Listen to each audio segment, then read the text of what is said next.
कुछ दिन पहले एक लड़के का मेरे पास कॉल आता है और वो कहता है कि पंडित जी, मेरी लाइफ का पर्पस क्या है, मेरी आत्मा को सुख कहाँ मिलेगा, मेरे सोल का पर्पस क्या है।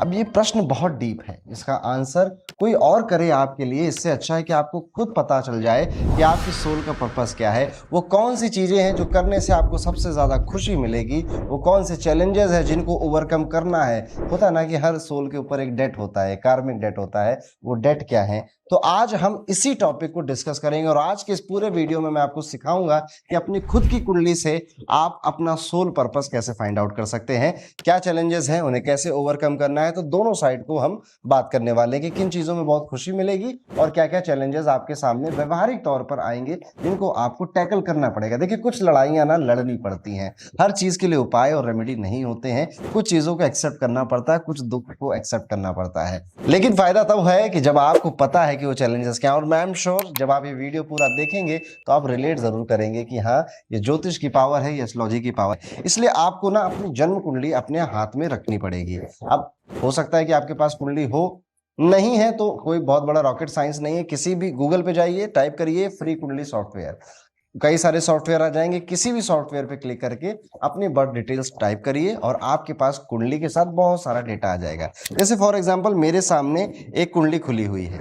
इस कुंडली को अगर मैं ओपन करता हूं तो सारी बर्थ डिटेल्स यहाँ पे लिखी हुई हैं, एवरीथिंग इज रिटन डाउन।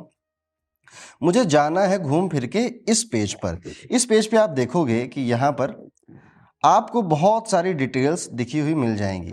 ये दोस्तों होती है आपकी लग्न कुंडली, इसे बर्थ चार्ट भी बोलते हैं। यही मेन चीज है, बाकी सारी चीजें इसी से ड्राइव होती हैं।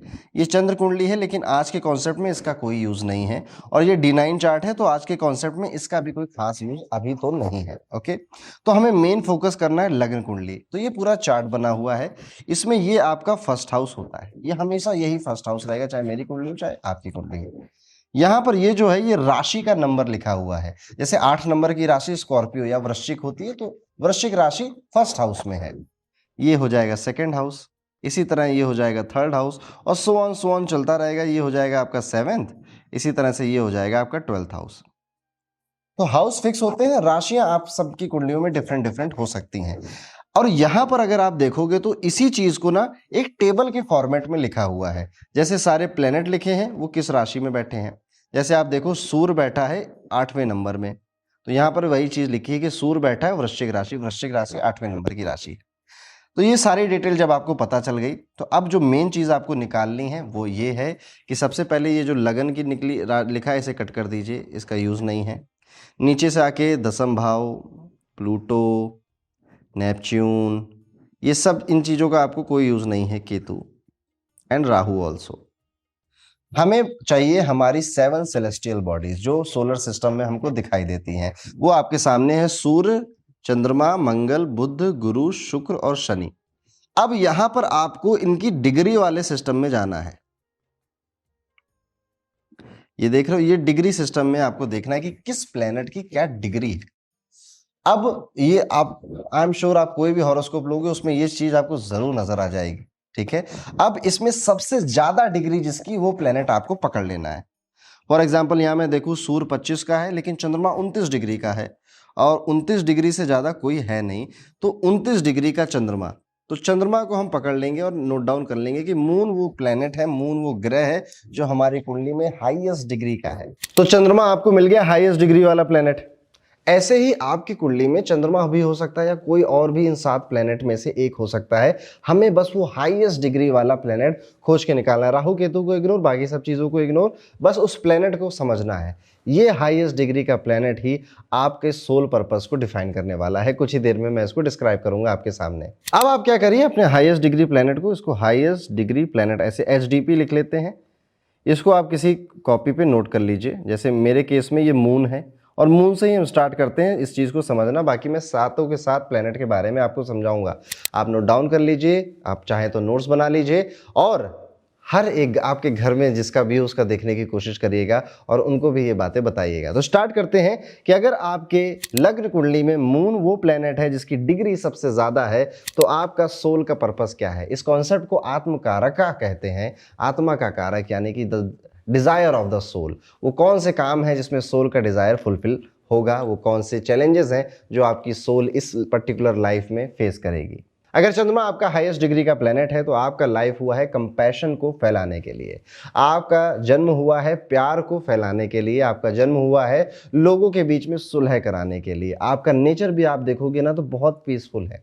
आपको जहाँ पर भी क्योस है, जहाँ पर भी बहुत ज़्यादा प्रेशर है, उस जगहों पे आनंद नहीं आता, मज़ा नहीं आता है।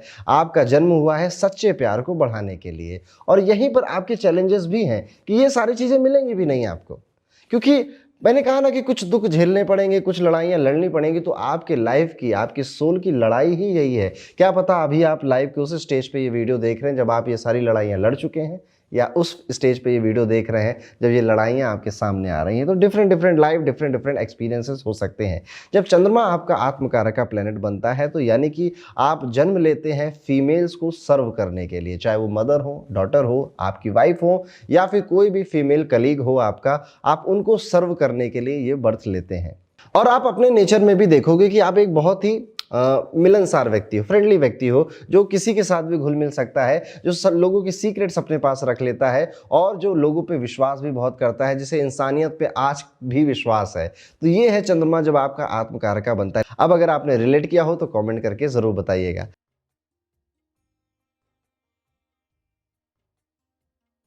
अब दूसरा जो हमारा प्लेनेट है, हो सकता है कि आपके हॉरोस्कोप में सन हो आपका हाईएस्ट डिग्री का प्लेनेट।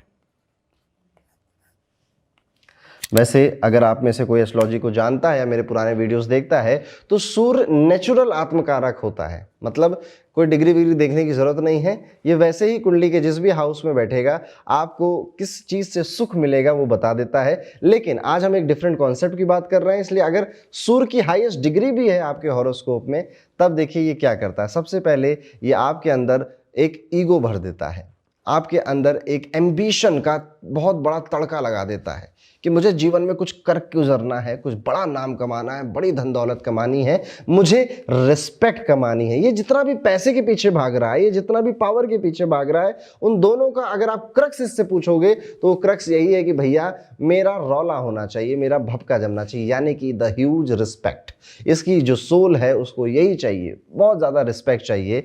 और एक चीज़ और है जो कि मतलब जब ये शांत होगा तभी इसको समझ में आएगी, अदरवाइज बड़ी हड़बड़ी में ये बात इसको समझ में नहीं आएगी। वो ये है कि इसका जन्म हुआ है प्रोटेक्ट करने के लिए। जी हाँ, सूर्य को राजा बोला जाता है और राजा का काम है प्रोटेक्ट करना। किसको प्रोटेक्ट करता है राजा? अपनी प्रजा को, दूसरे की प्रजा को प्रोटेक्ट नहीं करता है। अपनी प्रजा का यहाँ पे मतलब है आपकी फैमिली, आपके फ्रेंड्स, आपके कलीग्स। जो भी व्यक्ति आपकी शरण एक्सेप्ट कर लेता है कि यार तू मेरा दोस्त है, या आप मेरे बेटे हो, आप मेरे हस्बैंड हो, आप मर जाएंगे, आप उनका हाथ कभी नहीं छोड़ेंगे, और ये चीज़ आपके नेचर में आपको नजर आ ही जाएगी।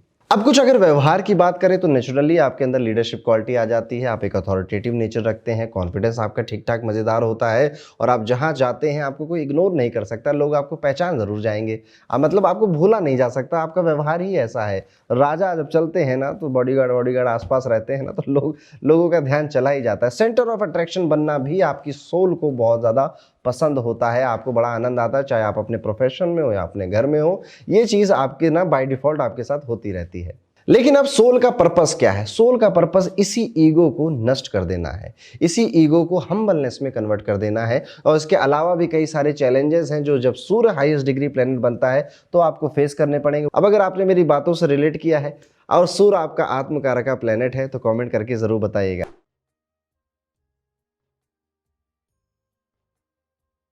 वीडियो में आगे बढ़ते हैं और बात करते हैं कि लेट्स सपोज आपका आत्मकारक का प्लेनेट सैटर्न है, यानी कि शनि देव है। ऐसे केस में क्या होगा? जब शनि आत्मकारक का प्लेनेट बनते हैं तो ये लाइफ में काफ़ी चैलेंजेस देते हैं, यानी कि ये वो सोल है जिसने काफ़ी ज़्यादा पाप कर रखे थे पास्ट लाइफ में, और उन पापों को मुक्त होने के लिए, उन पापों से निकलने के लिए ये जन्म आपका हुआ है। सैटर्न जब आपका आत्मकारक का प्लेनेट बनेगा, पहला तो आपको पुराने गाने का शौक हो जाएगा, आपको डॉक्यूमेंट्रीज मूवीज़ देखने का शौक हो सकता है आपको हिस्ट्री ऐसी या फिर जो भी चीज़ें पुरानी चीज़ें हैं इनको देखने का, ऐसी मूवीज़ ऐसी डॉक्यूमेंट्री देखने का शौक हो। घर में एंटीक्स रखने का भी शौक हो सकता है, और यहाँ पे जो पुराने हमारे वैदिक कल्चर के बुक्स हैं, जैसे वेद हैं, पुराण है या ज्योतिष है, इनमें भी आपकी रुचि ये पैदा कर सकता है।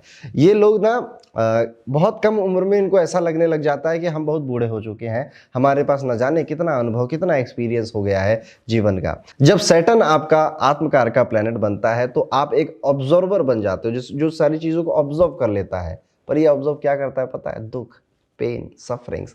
सिर्फ अपना पेन, अपनी सफरिंग्स ही नहीं ऑब्जर्व करता है। सैटर्न आत्मकार का बनकर आपकी आदत ऐसी है कि सबके दुख आप सोचते हो कि मेरे लिए हैं, मैं इनका दुख भी महसूस कर लूं, मैं इनका दुख भी खुद ही सह लूं। ऐसा भी आपका नेचर ये बना देता है। अकेलापन आपका कहीं ना कहीं साथी बन जाता है। यार दोस्त बहुत टाइम तक रहते नहीं है साथ में, इवन परिवार से भी आप कटा कई बार महसूस कर सकते हैं। और भीड़ में भी अकेला रह जाना यही आप ही कर सकते हो, इसके अलावा कोई ये चीज़ नहीं कर सकता है। सैटर्न बहुत हार्ड वर्कर भी बना देता है आपको। आप मेहनत करने के लिए रेडी हो, तत्पर हो, और कहीं ना कहीं अगर आप 30 की एज के आसपास आ गए हो या उससे ऊपर चले गए हो तो आपने ये एक्सेप्ट कर लिया है कि जीवन में मुझे मेहनत करनी पड़ेगी, मुझे आसानी से कुछ मिलता तो है नहीं, मुझे मेहनत ही करनी पड़ेगी। ये है आपके आत्मकार का, ये है आपकी सोल का पर्पस जो इस लाइफ में वो करने आई है। लेकिन कुछ चैलेंजेस भी आपके सामने आएंगे। सैटर्न में बेसिकली थोड़ा टफ प्लैनेट है ये, तो चैलेंजेस भी थोड़े टफ होते हैं। और अगर रिलेट कर रहे हो तो कमेंट करके जरूर बताइए।